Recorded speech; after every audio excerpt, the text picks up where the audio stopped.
So my dad left Jamaica in 1947 to come to Britain, as did thousands of, actually that time not thousands, it began with hundreds, it became thousands of Jamaican men and women seeking better opportunities abroad. So the poem that I'm going to read to you now is a kind of account, I guess, of what it must be like to leave behind everything that you know and that is familiar. So I hope it has a kind of contemporary relevance as well. It's about making a sea journey.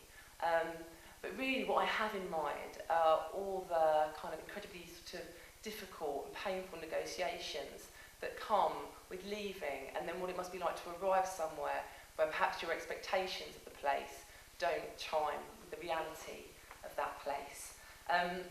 I sort of use a gambling metaphor at the beginning because my dad was, all his life in London, he worked as a poker player, that was work.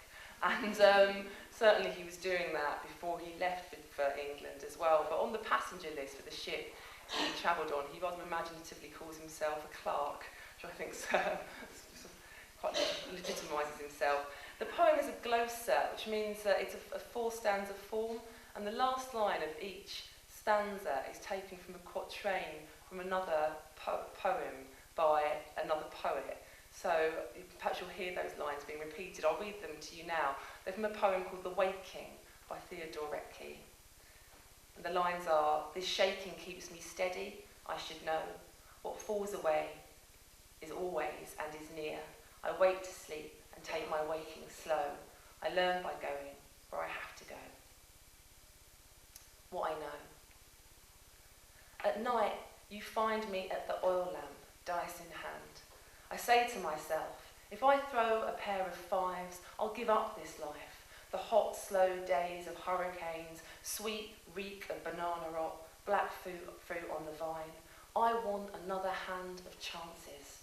I grip the dice and blow a gust of luck into my fist. I'm dreaming of England. Yes, work. Yes, women, riches. I shake these bone cubes hard, let go. This shaking keeps me steady, I should know. The radio fizzes news across the tenement yard, dazed soldiers sailing home, a weekend parade, monsoon time coming. I pass dead horses in the field, dead mules. Men sag like slack suits in the square. Talk of leaving starts like rain, slow and spare, a rattle in a can. My tears aren't for the ship, new places or strange people, but the loss of my always faces. I mean my people, who I know, my places. My sister says, you carry them with you, don't fear. What falls away is always and is near. The ship rocks steady across the ocean. You ever look out to sea, and on every side is sky and water, too much, too blue. Thoughts lap at me like waves against the bow, not where I am, but why and who. At night, we use our hours up. 10 fellows flock to someone's sticky room.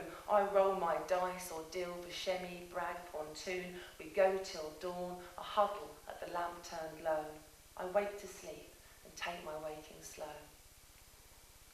Some fellows swore there were diamonds on these streets. Look hard enough in rain and you'll see them. I squint my eyes, but what I see is sunshine on the dock, my mother's white gloves waving me goodbye. There's no diamonds here, or if there are, they're under this skin of snow. Seems the whole world's gone white. I roll my dice in basements below these English pavements. I guess I'm learning what I need to know. I go by going where I have to go.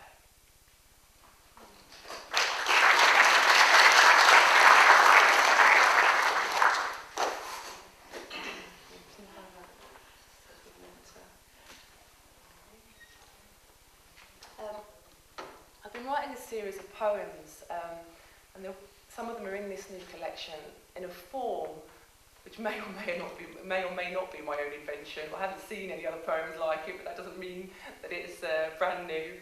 But I call this form a borderliner, and I found this term, borderliner, on the internet when I was doing some research into the language that is used to denigrate people like me or a mixed background, dual heritage, mixed race, whatever term you want to use, and also like my dad was.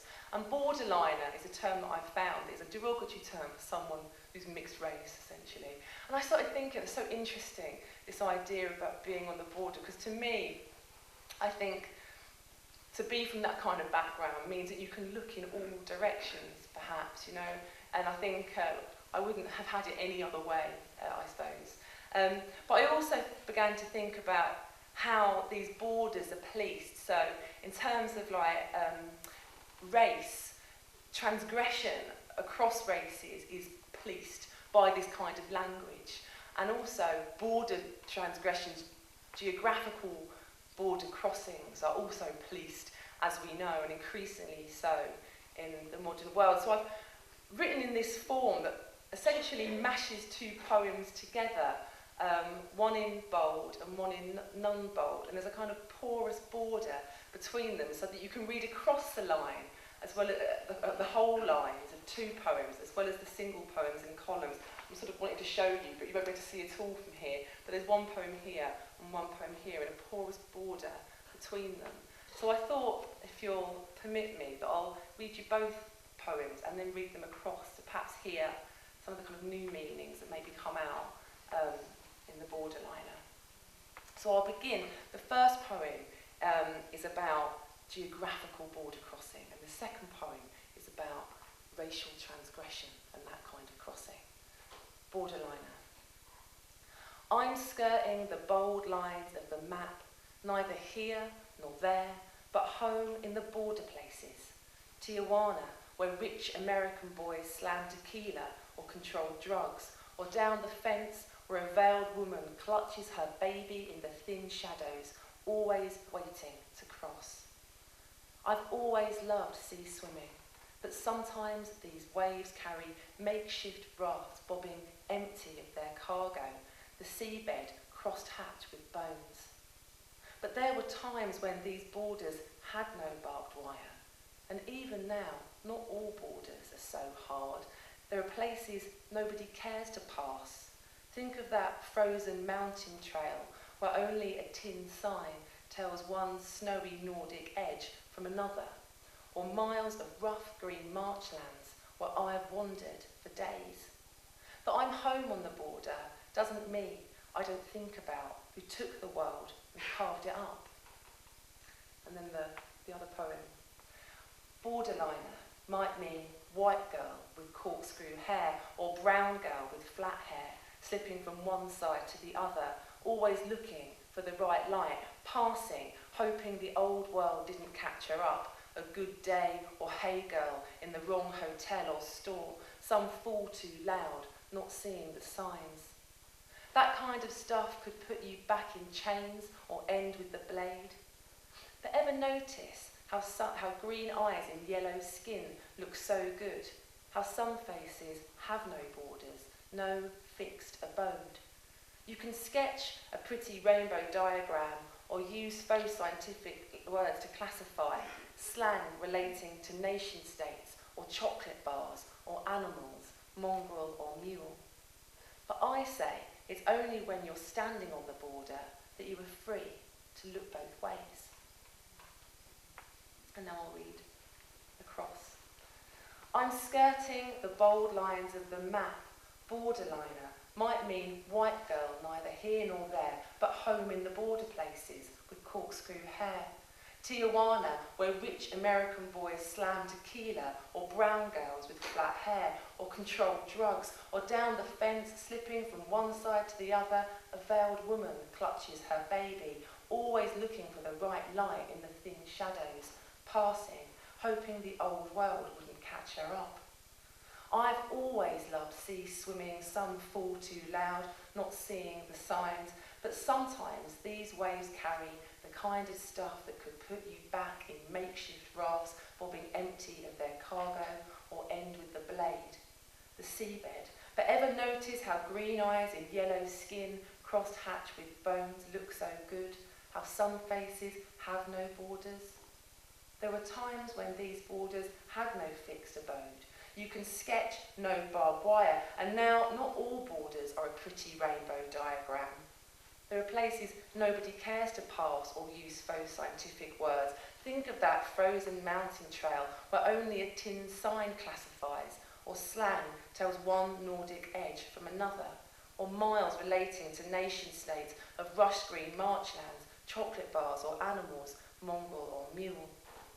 I say it's only when you are standing that I'm home on the border doesn't mean on the border that you are free. I don't think about who took the world and carved it up to look both